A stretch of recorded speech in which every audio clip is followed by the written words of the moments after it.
5.4 is mutually exclusive events. And we've dealt a little bit with mutually exclusive when we were looking at the set theory.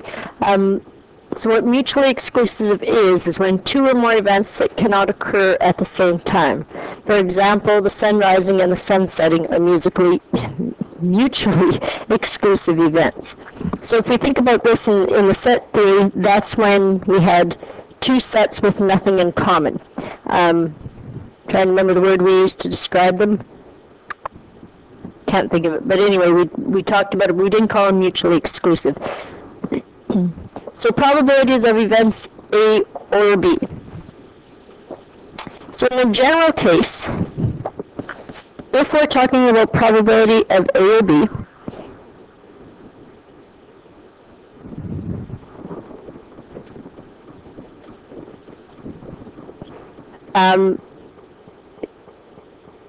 in the general case, what we're looking at then is we have this area here, and we have this area in here.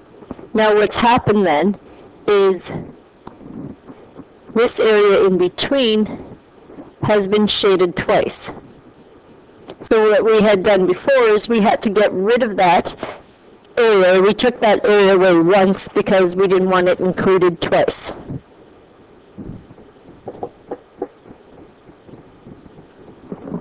So probability of A or B, if we were to solve this, would be, this is the same as probability of A union B. So this would be probability of event A happening plus the probability of event B happening minus the probability of A intersect B. If you have two or more, but we'll look at two mutually exclusive events, then that means that there is nothing in common. They're disjoint sets. That was the term we used in the set theory chapter. So probability of A or B, so for this one we would have, here's event A, I guess I should have included that. This is event A, this is event B. That would be all of the elements of set A, this would be all of the elements of set B. They have nothing in common. So the probability of A or B, or the probability of A union B for mutually exclusive events, is just the probability of event A happening plus the probability of event B happening. So it says, note when two sets are mutually exclusive, the number of elements of A union B is 0, because there is no overlap. Therefore, the probability of A union B, or sorry, intersect B, is also 0. So let's look at some examples here. It says one card is randomly drawn from a deck of 52 cards. Define the following events. So event S is that the card is a spade, R is that the card is red, and F is that the card is a face card. So the first thing we're going to do is identify the events S, R, and F on the sample space. So instead of writing this out, since we've got the little chart here, I'm just going to circle which events go with which. So event S is all the spades. So that is this event here. Event R is that the cards are red. So for reds, hearts and diamonds are both red. So that would be all of the elements of event R. Event F is that we have a face card. So face cards then are kings, queens, and jacks in all four suits. So there you can see that's what our three events would look like. So those are our sample spaces for them. And instead of writing it out, we're just going to do it like that. So the next statement there says, which of these three events are mutually exclusive? So mutually exclusive means they have no overlap. There is no intersection between the sets. So if I look at my purple, the face cards, it overlaps with the spades, hearts, and diamonds. So it overlaps with the S and the R. Sorry, that's not, yeah, that's spades. So the face card is not mutually exclusive of any of those.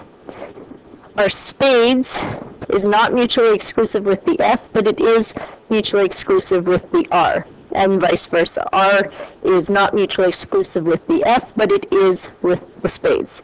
So which of these events are mutually exclusive? S and R are mutually exclusive.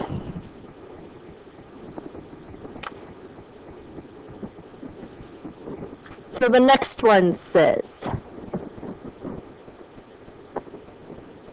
determine the following probabilities. So the first one asks you, find the probability of your card being a spade. I just want to see. Oh, here. So probability of it being a spade is this blue group here. So the blue group, there are 13 in total. So if we have 13 favorables out of 52 possibles. So probability of it being red, we have this 13 and this 13, so we have 26 out of the 52.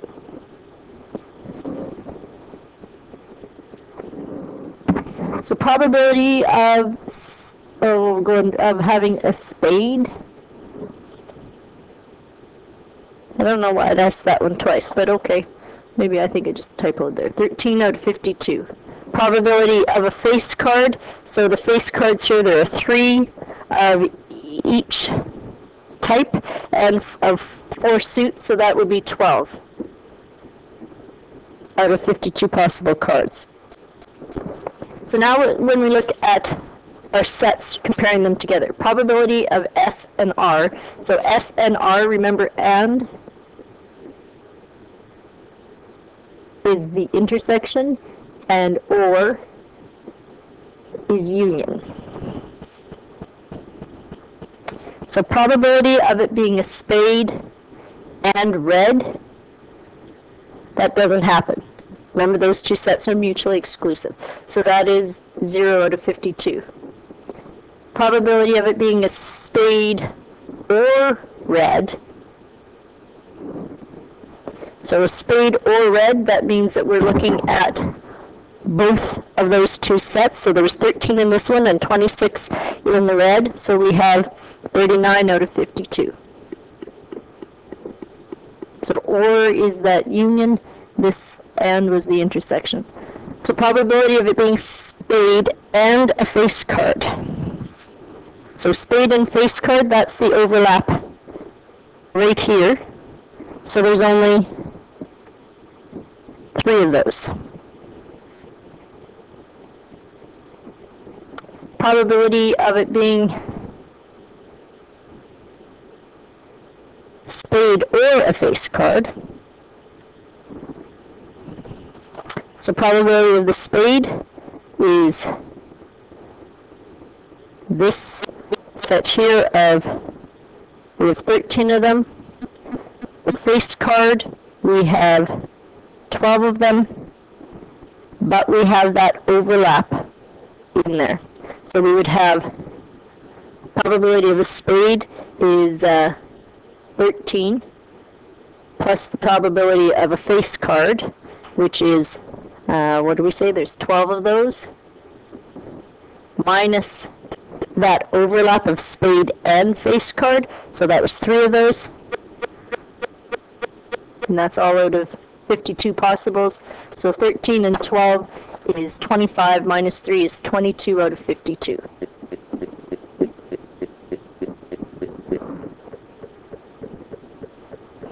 Okay.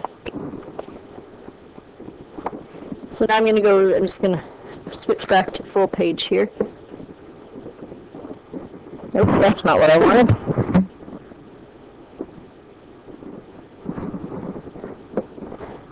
Single page is what I want. Okay. So it says now determine the following probabilities using the formula. So probability of S or R. So this is finding the probability of spade union red. So spade or red, if we do this, would be probability of the spade plus probability of the red minus the probability of spade and red. So probability of a spade was 13 out of 52. Probability of it being red was 26 out of 52. Probability of it being a spade and red was 0 out of 52. Now I wrote this down in the formula and used the fully expanded one, but I could have went straight to knowing the fact that spades and reds are mutually exclusive events. I could have just said probability of spade plus probability of R, because I know that there is no intersection in this one. So this would equal 39 out of 52. So now we want to find out what's the probability that this is a spade or a face card. So again, this is intersection, so probability of spade, intersection, this is union, is probability of spade plus the probability of being a face card minus the probability of the intersection, so probability that it's both spade and a face card. So probability of being a spade is 13 out of 52. Face card was 12 out of 52. And the probability of being a spade and a face card, so up on the top there, that spade and face card was 3.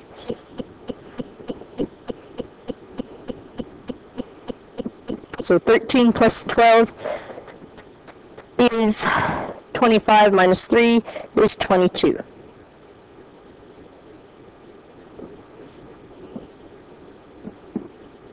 So in the first one, what we did there is we did it using the actual sample spaces and looking at that. The B part is using the formulas. So example 2 says, using a Venn diagram to solve a probability problem that involves 2 events. So a school newspaper published the results of a recent survey. So it's the eating habits of students. 62% of students skip breakfast, 24% skip lunch, 22% eat both breakfast and lunch. So the first thing it asks is, are skipping breakfast and skipping lunch mutually exclusive? So if we took a look at that, we would have skipping breakfast and skipping lunch. So we have 62% plus 24% plus that the ones who eat both breakfast and lunch, which is 108%. So is the probability, are they mutually exclusive? If you skip breakfast, you skip lunch? And the answer is no, because the probabilities that we see here add up to more than 108.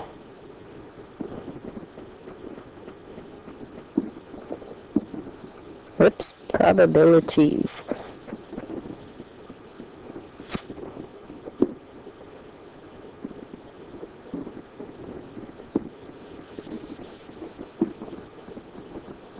Okay, so because this information that they gave us, we don't know like the exact number that would, or if they do, just by looking at the numbers, but if we do the math for it, the 62, 24, and 22 means that we have more than 100%, so they have to be mutually exclusive. So if I look at this in a Venn diagram, I have my breakfast group. Oops, I'm just going to make that circle overlap a little more. I have my breakfast group, and I have my lunch group.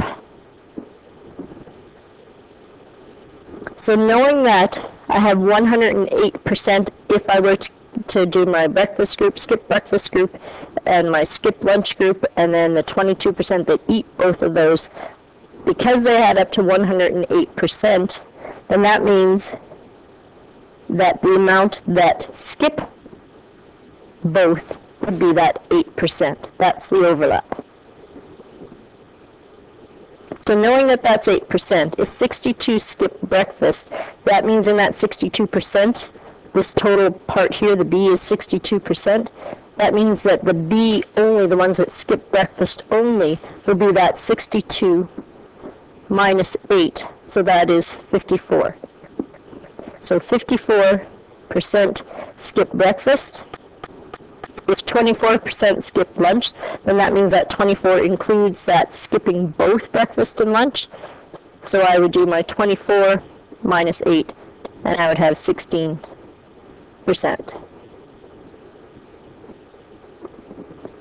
22% eat both breakfast and lunch. So that piece of data has to go outside because this is skipping in here. So that 22% goes out here. And that's why when we were trying to calculate are they mutually exclusive, we total up everything. We totaled the 62, 24, and 22 because that tells us that there had to be an overlap.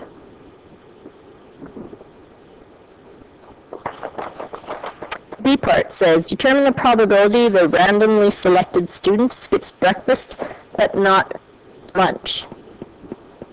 So what we're looking at then is a probability that they skip breakfast but not lunch.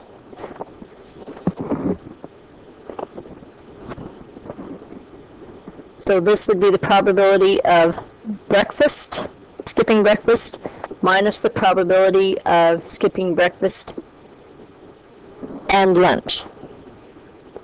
So based on our chart on the other page, we know that the probability of them skipping breakfast was 62%. Probability of them skipping both breakfast and lunch was 8%. So the probability of a student skipping breakfast but not lunch is 54%. It says determine the probability that a randomly selected student skips at least one of breakfast or lunch. So this or tells me that I need a union. So probability of them skipping breakfast or lunch is going to equal the probability of them skipping breakfast plus the probability of them skipping lunch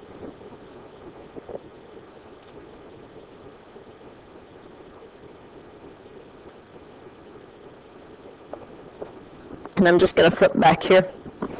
So probability of them skipping breakfast or lunch, so probability of them skipping breakfast plus the probability of them skipping lunch.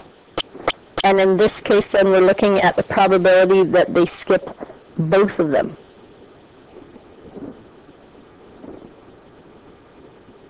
So basically what it's saying is, what is the probability of this, this, and this happening?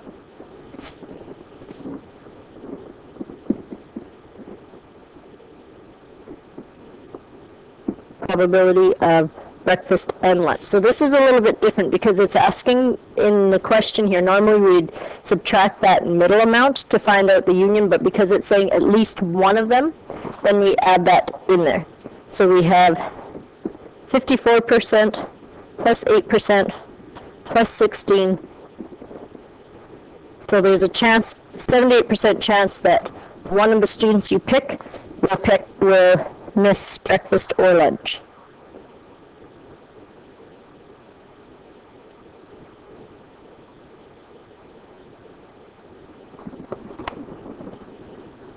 Okay, example number 3.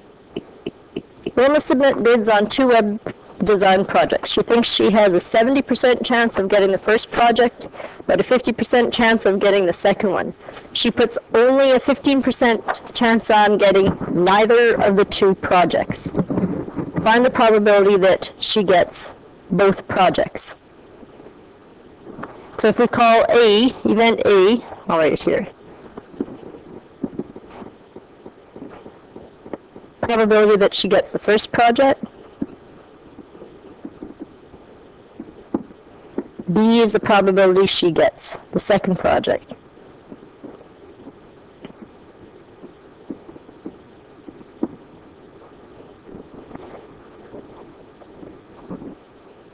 getting neither project, there's a 15% chance. So she's saying that she's got 70% chance of getting one, and a 50% chance of getting the other, and 15% chance that she's not going to get either one. So if we add that up, that makes 135%. So that means that 35% was counted twice.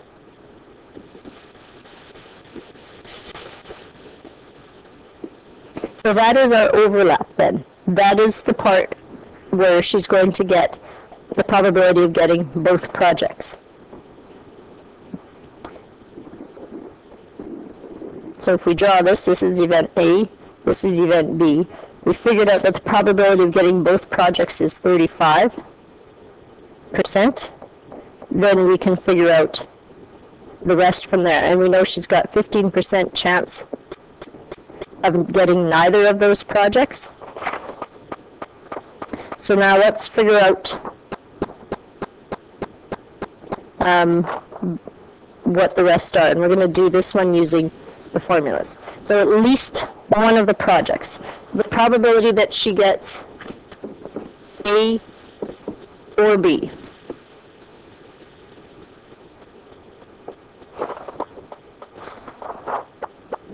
So it's the probability of A plus the probability of B minus the probability of A and B. So probability of getting the first one was 70%. Probability of getting the second one was 50%. The probability of getting both of those, and this one, because it's asking for that at least one of the projects, we want to take out that both of the projects part. So 70 minus, or plus 50 minus 35, we've got 120 minus 35 is 85%. So C part says only the first project. So what is the probability that she gets A but not B, is what it's asking. So probability of A but not B is equal to the probability of getting A minus the probability of getting A and B. Because if we take out that A and B, that overlap part, that's going to get rid of that percentage of getting both of them. So this is 70%. I don't know why I can't make percent signs. Minus 35%, so the probability of getting just the first project is 35%.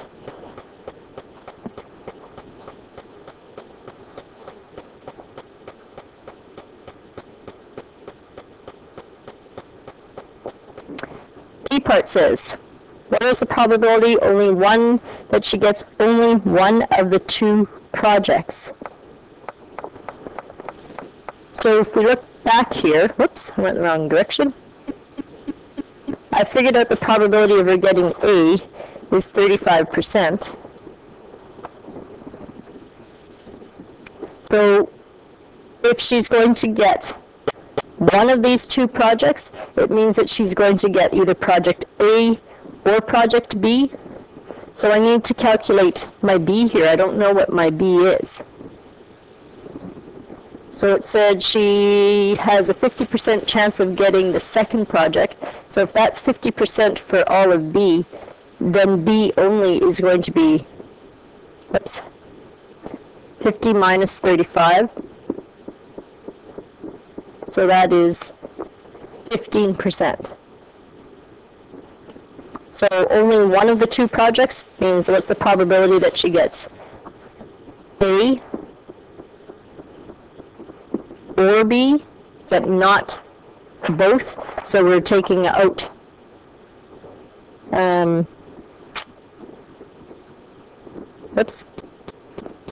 we're taking out that intersection part. So I could write this as probability of A union B. Am I? No, I'm not. Nope, because then I'm taking it out twice. So probability of A plus the probability of B means that she's going to she has a 35% chance of getting A and a 15% chance of getting B, but we don't care about the overlap, so we don't include the intersection. So 35 and 15 is 50.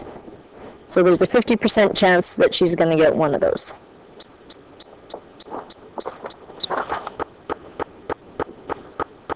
Okay.